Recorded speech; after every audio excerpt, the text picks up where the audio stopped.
Hi, my name is Dorothy, and this is my quarantine story.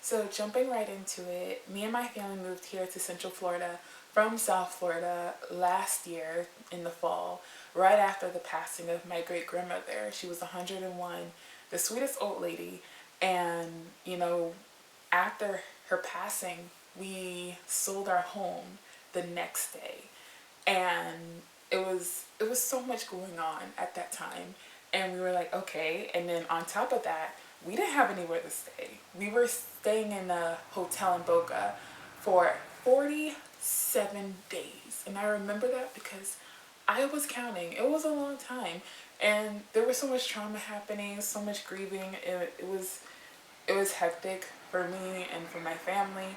We were going through a lot at that time, and so we decided to move here. That's why we decided to move here in Central Florida. So after everything that had happened and the new year came in, I was expecting, just to relax, enjoy, get my mind set on what I want and really try to accomplish those things. But then suddenly COVID hit. Here in the U.S., a coronavirus outbreak has led to the first federal quarantine in decades. About the deadly coronavirus officially hitting the U.S. Here's what we know. A Washington state resident fell ill after returning from Wuhan, China.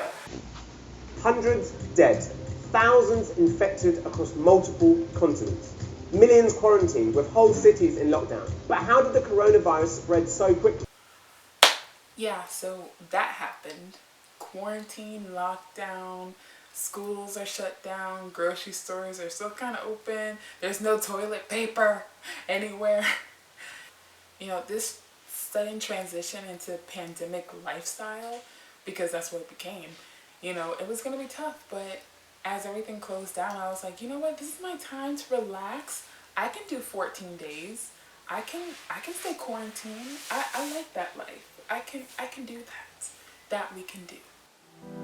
The first 14 days felt like a vacation.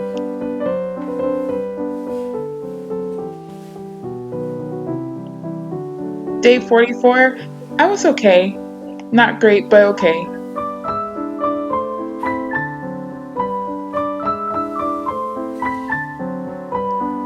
By the time day 65 came, I was really feeling it. It was so tough getting out of bed.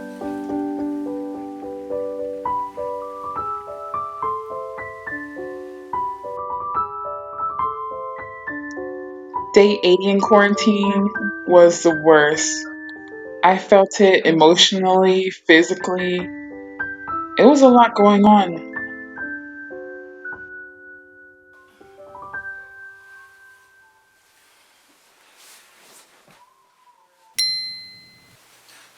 I have an idea.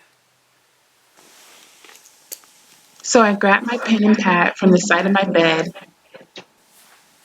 and began to write in it. I was becoming complacent because every day was the same as the last day. I needed to be more intentional with my time.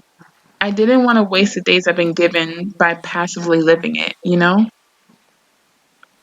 I needed something to be inspired by. I needed to wake up and discover something new. I needed someone professional, someone who could answer all my life questions. I needed a mom. Hey, baby. Hi, how are you doing? I'm good. How you Doing doing? good. Oh my goodness. You looking like you're looking. You look good. So I need a mom on this. And my question for you is, what kind of advice would you give to people who are going through this quarantine and don't know how to go through it? It's tough out here. What do you gotta say, mommy? Well, baby, I tell you, there's been many times that I've been stuck in the house, honey. So the only advice I have is that time is precious. So don't waste your time. You know, sometimes we waste time by thinking about things that we shoulda, woulda, coulda done, and we think about things that we can't do or that we're unable to do. That's wasting time. You can be actually doing some stuff. It's a lot of things that people can do, and first of all, you got to get comfortable with yourself. When you're comfortable with yourself, you can go on to create things and stir up some gifts you never thought you had. My mom was right. I was not going to let this quarantine have me, so I got ready to tackle this lockdown warrior style.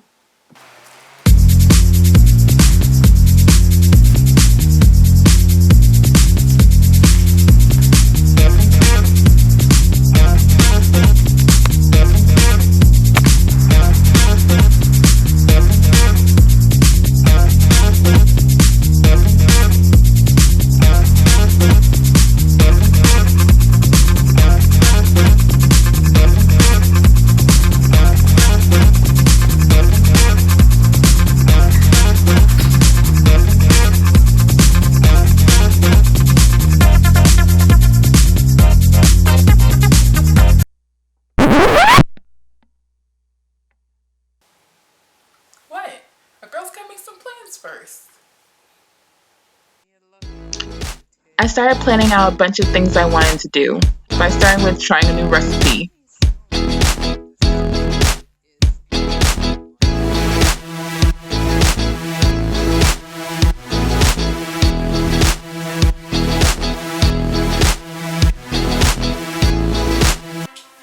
I love it. But now you know. Yes, I do. I do. I guess. Sure. After all the fun I was having, all the activities I was doing, this quarantine became longer and longer, and I wanted to do more stuff that was meaningful with my time. I started reading more. I started talking with my best friend. She's 200 miles away, so it was special.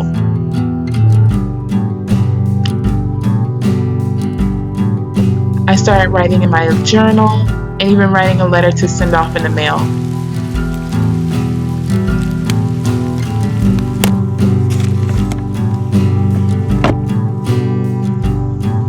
As time went on, I started connecting to my environment a lot more.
When quarantine first started, I was super excited. I was like, yeah, I can take time off of school. But then it turned a little more dreadful, and then it turned therapeutic. So I was happy with the outcome of everything. And what this quarantine really took me through was another journey, a more intimate journey with myself and with others. And I think that was the best thing that could have happened to me. I learned to love myself more, love others, connect with nature. It was a beautiful process. It was a nice journey to go on, especially going through everything that we went through in the beginning. You know, I tried so many different things, so many activities, and it ended up being more intimate and more intentional with my time, with what I was doing. You know, time was limitless. I had an abundance of time, as we all did. But what I truly learned about myself during quarantine was that, you know, make sure I'm putting in time with myself and more self-awareness. And that's really what I learned. Another thing I learned about during quarantine was this concept called the Johari Window, and it's basically a tool to develop your self-awareness and to dig in deeper into finding out who you are and just discovering the best version of yourself. And what it is a chart that reads about the open self, the blind spot, the hidden self, and the unknown self. And it's just to create more self-awareness and discover parts about you that you didn't know, that were known and that weren't known to others, or that was known to others. And so that really helped me during quarantine, navigating this chart and navigating my own life about how I can be more intentional, how I can be more in tune with people and in tune with myself. Alright, well, that was my quarantine story. I hope you guys enjoyed the video and learned a lot about living, healing, grieving, processing, all that. But everything that you want to know is in the description box, and also my social media accounts will be there too. And if you want to follow me on Instagram, my Instagram name is at Shots by Dorothy Chanel, and my other one is Your Darling Dot. So enjoy the rest of your day, and I hope you guys like, subscribe, and do all the things that YouTubers do. So